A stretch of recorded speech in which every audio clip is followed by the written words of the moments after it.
Okay, so welcome to Craven's Crescendo, man. Another custom series that has been requested by Campbell Cravens. I really do appreciate it. I know that this is being dropped a little bit late. There's a bit of a delay on this. I actually bit off a bit more than I could chew, and I'm just trying to catch up with everything, including Skip the Line reactions. Whatever Skip the Line reactions haven't been done, those will be dropped in the next couple of days. Bear with me. I will not drop anything else until everything is caught up. But this is quite exciting. It's a custom series called Craven's Crescendo. I really like the name. It really works pretty well, if you ask me. And yes, we're doing Linkin Park and Mike Shinoda. There's a couple of songs we've already reacted to Linkin Park, so it'll be missing out of this, and it comes from different albums as well. So there's no particular order to this. But let's get started with the first one, Breaking the Habit. Now, I've heard the song, I know the song, I've heard the song a long time ago. I have not ever reacted to it. I've never broken the song down. And to be honest, I don't even remember the lyrics anymore because I haven't listened to Linkin Park in so damn long. So, Campbell Cravens, thank you very much. For those of you who are interested in requesting a custom series, I'll leave the link down in the description. There will be a bit of a delay. If you are going to request something like that, it'll be for like 2 weeks time because I do have a bit of a backlog at the moment, but I'll communicate with that over WhatsApp, because when you do request it, I contact you personally and we chat about the actual series and the artwork and things like that. So yeah, man, let's get straight into it, man. Linkin Park, Breaking the Habit. Campbell Cravens, thank you very much. I really appreciate the support and your patience, obviously. So let's get into it. Let's go. I hope this doesn't get blocked on YouTube, though. I most certainly don't remember this video.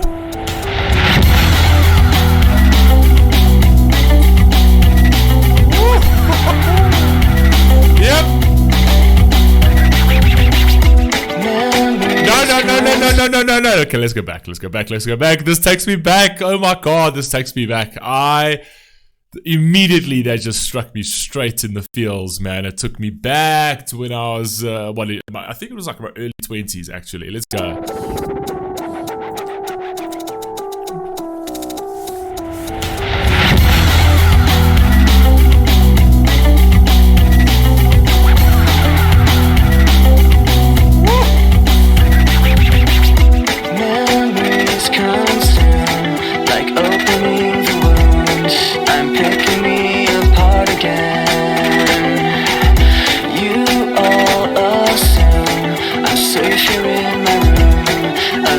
Try to start again. I don't want to be the one the battles always choose, 'cause inside I realize that I'm the one confused. I don't know what's worth fighting for, or why I have to scream. This song is so much fire. Oh my god, I need to be listening to this again, man. Come on, man. I think actually the whole premise of the song is basically the title, Breaking the Habit, right? So bad habits that everyone sort of picks up, vices to a certain degree. And those vices all come from insecurities. It all comes from pain. It all comes from trauma in the past and trying to deal with that, right? And then dealing with that by numbing it. So like the cheap happiness is trying to sort of get away. It's all these distractions. That's where your bad habits are.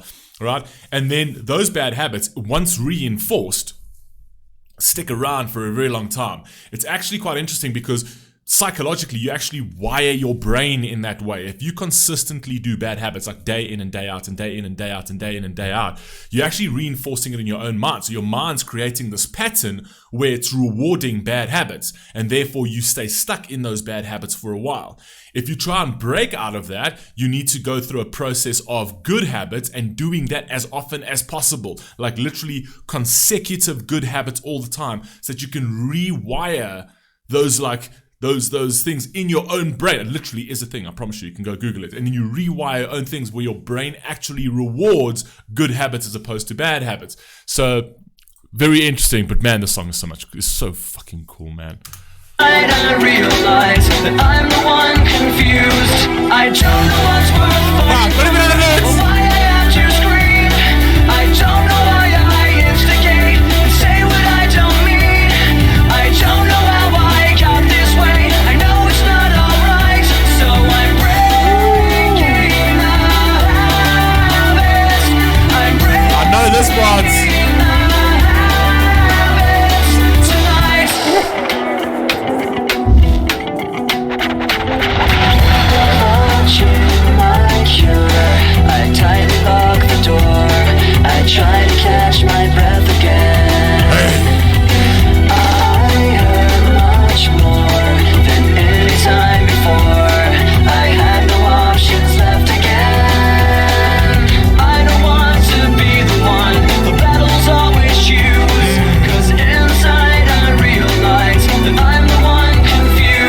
I love that because that's like a sense of awareness. So like inside I realize it's actually me that's confused because it's all always about you, right? We do this finger pointing game in society all of the time, every single time. Every time you feel any sort of strife, every time you go through these pressures and things like that, you say, oh no, it's that one's fault, it's that one's fault, it's that one's fault, right?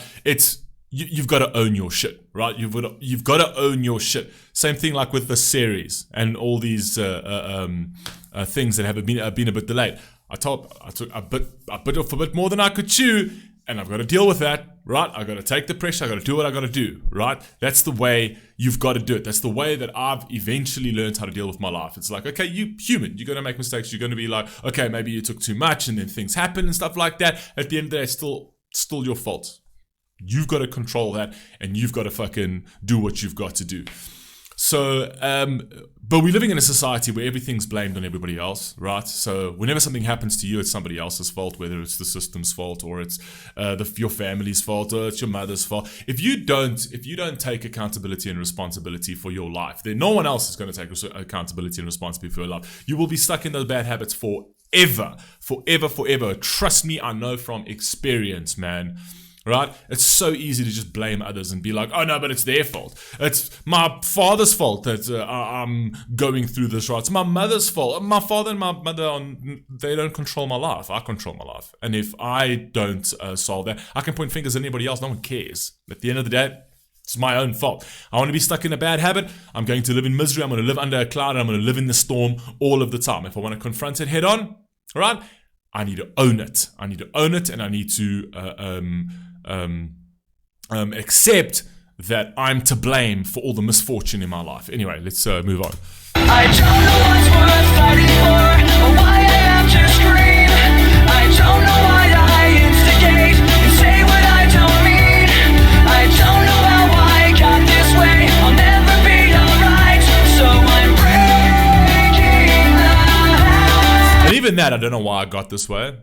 You do. You always subconsciously do. Like, you try to be in denial and you try to like push that. You try to push that like far into the recesses of your mind because it hurts. Because I always say, like, if you have any sort of standard for yourself, if you have any sort of morals and virtues that you stick by, those standards, whenever you do something wrong, it's going to eat you. It's literally, you're going to feel guilty. You're going to be like, shit, like, it's going to feel guilty.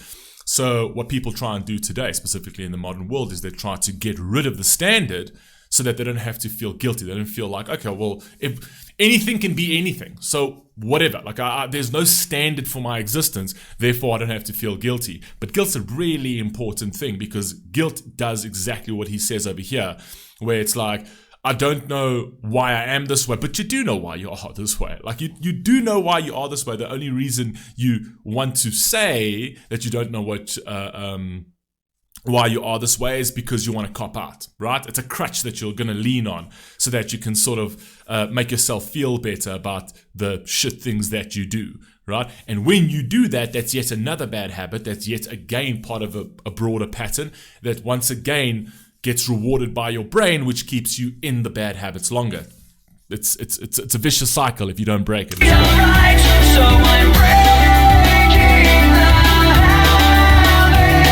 I'm breaking the habit. Tonight, I'll paint it on the walls.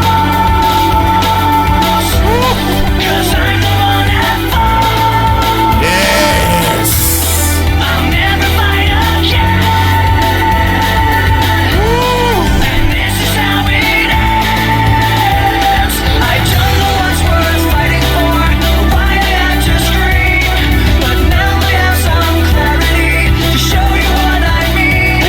I don't know. But now I have some clarity to show you what I mean. I don't know what is worth fighting for, or even what it means, but now I have some clarity. I've come out of my delusion. I've come out of my sort of like somber state of darkness, and I get a bit of clarity, and I'm like, okay, this is what needs to happen. I need to break that habit. I need to break the link of this bad habit so that it's not consistently creating that chain reaction. I like that.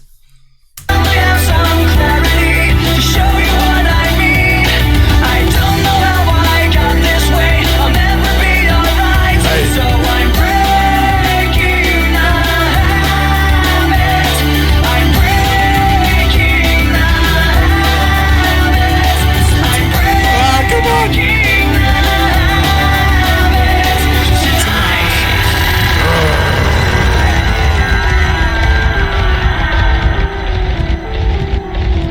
This was such a beast track, man.